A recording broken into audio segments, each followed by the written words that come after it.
Hello दोस्तों, स्वागत है आपका तथास्तु आईसीएस में और मैं हूं सुगंधा। हाजिर हैं आज एक नए टॉपिक को लेकर, नई घटना को लेकर, नई शख्सियत को लेकर और तमाम चैलेंजेस को लेकर उस जगह के।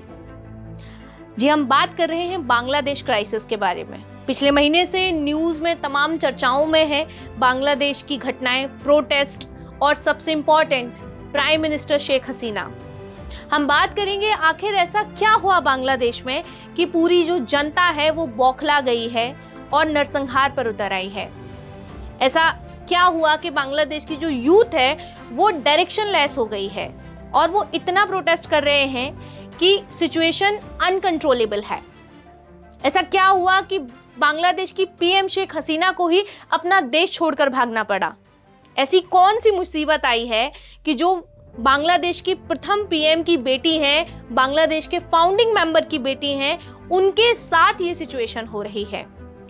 हम बात करेंगे इंटरनल सिक्योरिटी के चैलेंजेस के बारे में भी कि बांग्लादेश में कौन से इंटरनल सिक्योरिटी के चैलेंजेस आ रहे हैं, कैसे वहां की सरकार चीजों को डील कर रही है, मैनी थिंग्स। तो चलिए शुरुआत करते हैं। बांग्लादेश की कहानी 1971 से शुरू होती है। इससे पहले बांग्लादेश पाकिस्तान का एक पार्ट ही था जिसे ईस्ट पाकिस्तान कहते थे। ईस्ट और वेस्ट पाकिस्तान के बीच में कल्चरल और इकोनॉमिक डिफरेंसेस थे जो वक्त के साथ बढ़ते गए। 1970 के इलेक्शंस में आवामी लीग, जो शेख मुजीबुर रहमान की पार्टी थी, उसने ओवरवेलमिंग विक्ट्री हासिल की। लेकिन पाकिस्तान के रूलिंग वेस्ट पाकिस्तान ने इस रिजल्ट को एक्सेप्ट नहीं किया, जो बांग्लादेश के इंडिपेंडेंस मूवमेंट का एक मेजर कैटलिस्ट बना। शेख मुजीबुर रहमान, जो बांग्लादेश के फाउंडिंग फादर हैं, उन्होंने अपनी लीडरशिप में बांग्लादेश के इंडिपेंडेंस के लिए बहुत स्ट्रगल किया। उनकी लीडरशिप में 7 मार्च 1971 को उन्होंने अपनी फेमस स्पीच दी, जिसमें उन्होंने इंडिपेंडेंस के लिए कॉल किया, जनता को आगाह किया कि हमें आज़ादी चाहिए।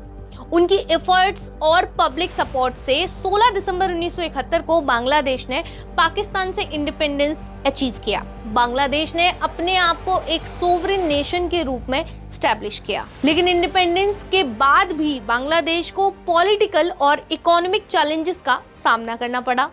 1975 में एक ट्रेजिक इंसिडेंट हुआ जब शेख मुजीबुर रहमान और उनकी फैमिली के ज़्यादातर मेंबर्स को असैसिनेट कर दिया गया उनकी अपोजिट पार्टी के द्वारा।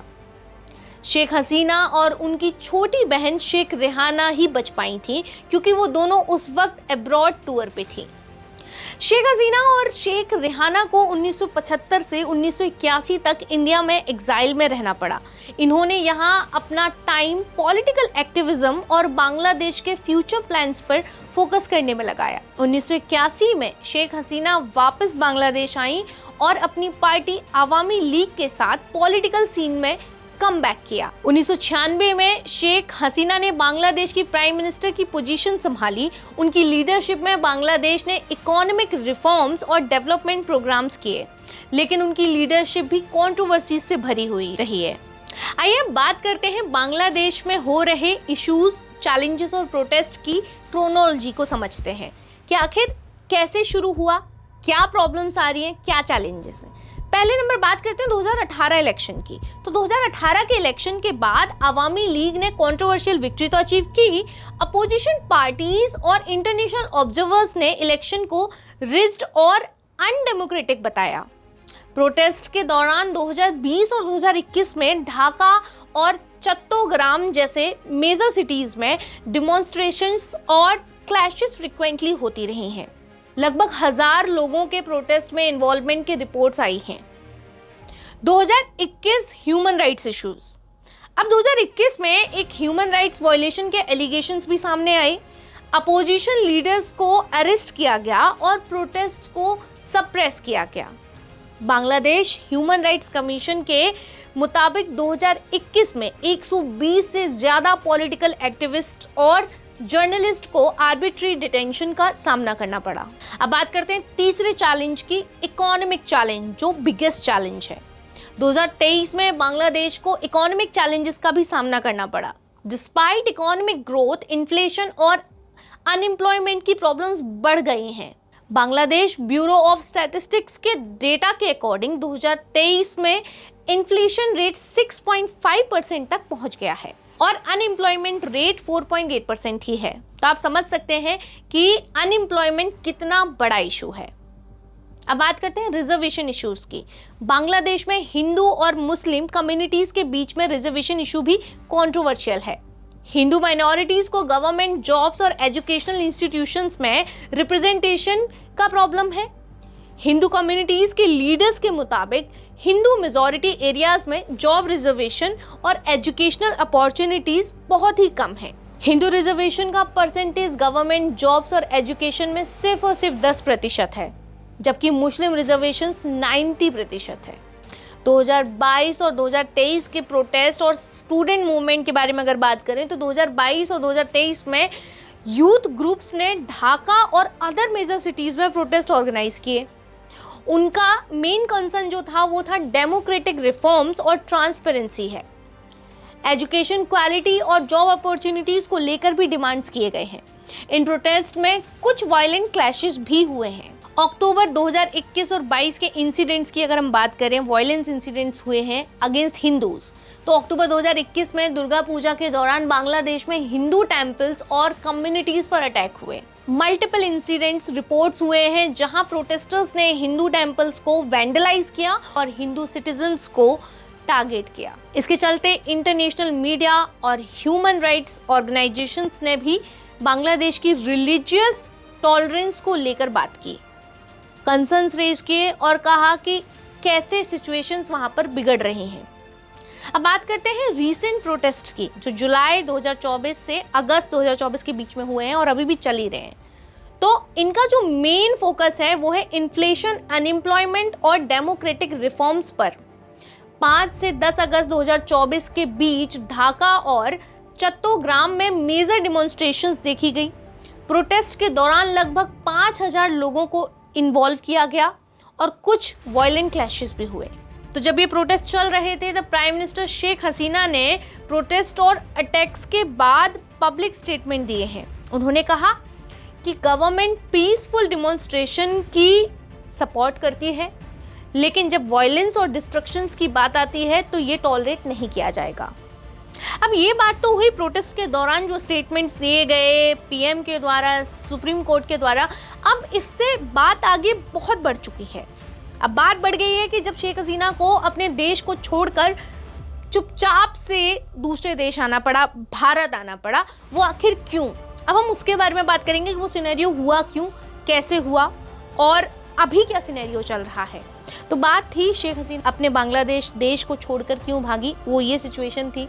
उन्होंने ये डिसीज़न लिया कि कहते हैं ना कि पहले जान बचाई जाए, इसके बाद देखा जाएगा कि आगे क्या करना है। कई लोग उनके इस डिसीज़न को कायरता का भी एक जिक्र कर रहे हैं कि ये एक बहुत ही कायरता का निर्णय है, आप अपने देश से भागी हैं।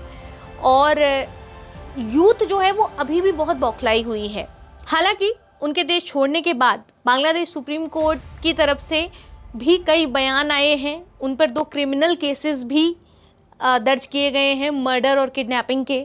सुप्रीम कोर्ट ने बांग्लादेश के भारत सरकार से दरखास्त भी की कि शेख हसीना को वापस सौंप दिया जाए, देश में भेज दिया जाए। लेकिन अभी सिचुएशन कुछ समझ से परे है। अभी डिसीजंस अप होल्ड पर हैं, लेकिन सिचुएशंस तो अभी कंटिन्यूसली चल ही रही हैं। अब बात करते हैं करेंट मैनेजमेंट की, कि बांग्लादेश की जो गवर्नमेंट ने करंट सिचुएशन को कैसे हैंडल किया है। उसको हैंडल करने के लिए कुछ स्टेप्स लिए गए हैं। इंक्रीज्ड सिक्योरिटी मेजर्स और लॉ इन्फोर्समेंट प्रेजेंस को डिप्लॉय किया गया है। तो ये है बांग्लादेश का करंट सिनेरियो का डिटेल्ड ओवरव्यू। शेख हसीना का जर्नी एक इंस्पायरिंग टेल है, लेकिन उनकी लीडरशिप भी कई चैलेंजेस से गुजरकर अभी तक आई है। बांग्लादेश को अपने पॉलिटिकल और इकोनॉमिक स्टेबिलिटी को मेंटेन करने के लिए कई रिफॉर्म्स और चेंजेस की ज़रूरत है। आपको क्या लगता है, बांग्लादेश को इस करेंट क्राइसिस से निकलने के लिए क्या स्टेप्स लेने चाहिए? अपने थॉट्स हमें कमेंट्स में ज़रूर बताएं और ये भी बताएं कि आखिर ऐसी सिचुएशंस क्यों होती हैं। तो ये था बांग्लादेश सिचुएशन क्राइसिस पर एक हमारा ओवरव्यू। हमने समझने की कोशिश की कि किसी भी देश में जब प्रोटेस्ट हो रहे होते हैं, इस लेवल पे, देश के लेवल पे, नेशनल लेवल पे, इंटरनेशनल लेवल पे जब प्रोटेस्ट हो रहे हैं, इकोनॉमिक क्राइसिस आ रही हैं, इंटरनल सिक्योरिटी चैलेंजेस आ रहे हैं, और उसी दौरान अगर देश की प्रधानमंत्री अपनी जान बचाकर देश से भाग जाए तो ये सबसे बड़ा सवाल है। ऐसे कैसे हो सकता है? देश की जो जनता है उसको प्रधानमंत्री को सुनना चाहिए, लेकिन बांग्लादेश की जनता प्रधानमंत्री को सुनने को राजी ही नहीं है। पॉलिटिकल इन्फ्लुएंसेस भी हैं, डेफिनेटली हैं, यूथ में वहाँ की गुस्सा है कि कैसे चीज़ें मैनेज हो रही हैं। आगे भी हम चर्चा करेंगे फिर कभी बांग्लादेश की बदलती हुई सिचुएशंस पर कि आगे क्या चीज़ें हुई हैं, कि एक छोटा सा एक स्टोरी थी बांग्लादेश की इंडिपेंडेंस से लेकर अब तक कि क्या क्या चैलेंजेस बांग्लादेश में फेस किए जा रहे हैं, और यूपीएससी के लिए भी ये टॉपिक बहुत इम्पॉर्टेंट हो सकता है इस तरीके से इंटरनेशनल इश्यूज़ को लेकर। और तमाम वीडियोस के लिए और तमाम अपडेट्स के लिए देखते रहिए आप तथास्तु ICS, और हमें लाइक कीजिए। Keep learning, keep lovers.